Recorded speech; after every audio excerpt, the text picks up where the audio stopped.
وما هو بالغیب بضنین، میرا یہ نبی غیب کی باتیں بتانے میں بخیل نہیں ہے. ایک اور بس اشارہ دوں گا. سبحان اللہ. موسیٰ علیہ السلام کوہ طور پہ گئے، اللہ تعالیٰ سے طلب کیے یا اللہ ربی ارنی، میں تجھے دیکھنا چاہتا ہوں. لن ترانی، نہیں دیکھ سکتا. دکھا دے یا اللہ. اچھا دیکھنا چاہتا ہے، تجلی کروں گا، اس کو برداشت کر پہ پھر دیکھیں گے. تجلی ڈالی ہے موسیٰ علیہ السلام پر، بے ہوش ہو کر زمین پہ تشریف لے آئے. لیکن اس تجلی کو محسوس کیا تھا موسیٰ علیہ السلام نے. اس تجلی کو جیسے چمک ہوتی ہے نا، بندہ اس کو آنکھیں بند کر لیتا ہے لیکن چمک کو محسوس تو کرتا ہے نا. اور اللہ تعالیٰ کی تجلی کو محسوس کیا تھا. طبرانی کی حدیث پاک ہے، فرماتے ہیں موسیٰ علیہ السلام کے اس تجلی کو محسوس کرنے کی وجہ سے کالی اندھیری رات میں 30 میل دور، کالی اندھیری رات میں کالے پتھر پر کالی چیونٹی بھی چلتی نا، موسیٰ علیہ السلام اس کو بھی دیکھ لیتی. تجلی کو دیکھا، تجلی کو محسوس کیا تو موسیٰ علیہ السلام کی نظر مبارک اتنی تیز ہو گئی، کالے پتھر پر کالی چیونٹی چلتی، اور وہ بھی قریب نہیں 30 میل دور کالی اندھیری رات میں موسیٰ علیہ السلام اس کو دیکھ لیتے تھے. تو جنہوں نے رب کو دیکھا ہے، رأیت ربی فی احسن صورہ، میں نے اپنے رب کا بڑی اچھی صورت میں دیدار کیا، تو سرکار کی نظر کا کیا عالم ہوگا، سرکار کی نظر مبارک کا کیا کمال ہوگا. اللہ تعالی ہم سب کو سرکار دو عالم صلی اللہ تعالی علیہ وآلہ وسلم کی سچی محبت نصیب فرمائے. آپ صلی اللہ علیہ وسلم نے فرمایا اللہ تعالیٰ نے تمام روئے زمین کو میرے لیے لپیٹ دیا، صحیح مسلم کی حدیث پاک، اور میں نے اس کے مشرقوں کو بھی دیکھ لیا، مغربوں کو بھی دیکھ لیا، لپیٹ دیا سرکار کے سامنے. اور اگلی حدیث پاک میں آپ صلی اللہ علیہ وسلم فرماتے ہیں پوری کائنات کو میں یوں دیکھتا ہوں جیسے اپنے ہاتھ کی ہتھیلی کو دیکھتا ہوں. دیکھنا یہ بھی ہے، میں یہ ٹیب میرے سامنے پڑی ہے، میرے قریب ہے، وہ سامنے پلر کے پاس ایک شخص بیٹھا اس کو بھی میں دیکھ رہا ہوں، وہ سامنے دیوار ہے اس کو بھی دیکھ رہا ہوں. دیکھنے کے بھی مختلف زاویے ہوتے ہیں، لیکن سرکار دو عالم صلی اللہ علیہ وسلم جو ساری کائنات کو اللہ کی عطا سے ملاحظہ فرما رہے ہیں، وہ دور سے نہیں دیکھ رہے. فرمایا اب میں ساری کائنات کو یوں دیکھ رہا ہوں جیسے اپنے ہاتھ کی ہتھیلی کو دیکھ رہا ہوں. جہاں پہ سبحان اللہ کہنی بنتی ہے، اونچی آواز سے کہنی، جیسے میں اپنے ہاتھ کی ہتھیلی کو دیکھتا ہوں. ہم سرکار کی نظروں سے دور نہیں ہیں، ہاں دور نہیں ہے سرکار کی نظروں سے. آخری بات کر کے اپنی گفتگو کو سمیٹتا ہوں، اور یہ واقعہ ہے عاشق رسول سیدی محدث اعظم پاکستان رحمۃ اللہ علیہ، اور یہ ضرور میں بیان کروں گا. اس میں حدیث پاک بھی آتی ہے کہ اگر ہمارے بر صغیر پاک و ہند میں بلکہ خصوصاً پاکستان میں اگر ہم سرکار کے نام لیوا ہے نا، تو یہ الحمدللہ یہ ان کی محنت ہے، سیدی محدث اعظم پاکستان رحمۃ اللہ علیہ کی، کہ ان کے شاگرد ہوئے مفتی امین صاحب رحمۃ اللہ علیہ، ان کے شاگرد ہوئے مفتی عبدالقیوم ہزاروی صاحب. آپ جتنے علماء ہیں بالواسطہ یا بلا واسطہ سیدی محدث اعظم پاکستان کے شاگرد ہیں.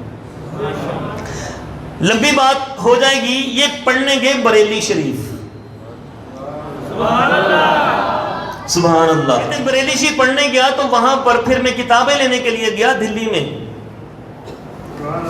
دلی میں ایک مکتبہ، اور وہ پاکستان میں بھی اس کی شاخ ہے اب، مکتبہ نور محمد، مکتبہ نور محمد. یہ مکتبہ نور محمد کا جو مالک تھا نا، اس کا نام بھی نور محمد تھا.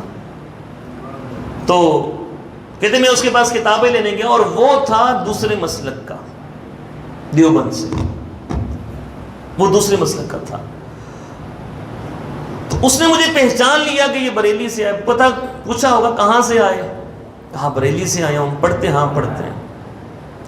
کہتے اس نے عقیدے کے متعلق بات چھیڑ دی. یہ بات بیان کی ہے قبلہ مفتی محمد امین صاحب رحمۃ اللہ علیہ نے، اور مفتی امین صاحب رحمۃ اللہ تعالی نے سنی ہے خود سید محدث اعظم پاکستان سے مولانا سردار احمد صاحب رحمۃ اللہ تعالی علیہ سے، اور آگے میں آپ کے سامنے بیان کر رہا ہوں۔ تو کہتے ہیں کہ بات چھیڑ دی عقیدے کے متعلق، اور سرکار کے علم مبارک پر اس نے بات کرنی شروع کی کہ سرکار کو کتنا علم ہے۔ کہتے بات چلتی چلتی گئی، اس نے کیا کیا، اس نے ایک تنکا لیا، تنکا زمین سے اٹھایا، ہے کوئی حیثیت تنکا چھوٹا یا کچھ بڑا ہوگا، ذرا کوئی تم بڑھا دے کوئی چیز، اے لو جی، اے تل، ماشاء اے ماچا سے تلی آ گئی جی۔ اس نے زمین سے تنکا اٹھایا، اٹھا کر کہنے لگا اور اس کو توڑا۔ مولوی سردار صاحب یہ بتائیں، یہ تنکا، یہ جو تنکا، اس کو سرکار جانتے ہیں؟ اس تنکے کو سرکار جانتے ہیں کہ نہیں؟ سید محدث اعظم پاکستان رحمۃ اللہ تعالی علیہ، آپ کہتے ہیں کہ پہلے یہ سوال سن کے، کیونکہ اچانک یہ ایسا سوال ہے کہ ذہن پہ بوجھ پڑا، کہتے ہیں لیکن پھر رحمت مصطفیٰ ہوئی، پھر رحمت مصطفیٰ ہوئی، اور یہ ہوتا ہے جب سرکار کی شان کا دفاع کرتے ہیں پھر سرکار کرم فرمایا کرتے ہیں۔ کہا اچھا چلو یہ تو بعد میں بتائیں گے کہ یہ اس تنکے کو سرکار جانتے کہ نہیں جانتے، لیکن یہ مجھے تم بتاؤ کہ یہ تنکا کیا حضور کو جانتا ہے؟ یہ بتاؤ یہ تنکا کیا یہ حضور کو جانتا ہے؟ کہنے لگا نہیں، مجھے تو ایسی کوئی آیت یا حدیث نہیں پتا کہ جس میں یہ ہو گئی، میرے ذہن میں تو نہیں ہے۔ فرمایا پھر ہمارے پاس آنا، بنشق محمد جو پڑھتے ہیں بخاری، آتا ہے بخار ان کو، آتی نہیں بخاری۔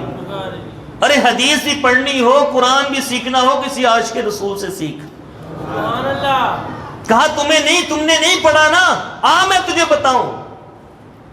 یہ تنکا بھی سرکار کو جانتا ہے۔ کہا کون سی حدیث؟ کہا حدیث پاک تعالی علیہ وسلم نے فرمایا ما من شیء الا ويعلم انی رسول اللہ، کائنات میں کوئی ایسی چیز ہے ہی نہیں جو یہ نہ جانتی ہو میں اللہ کا رسول ہوں۔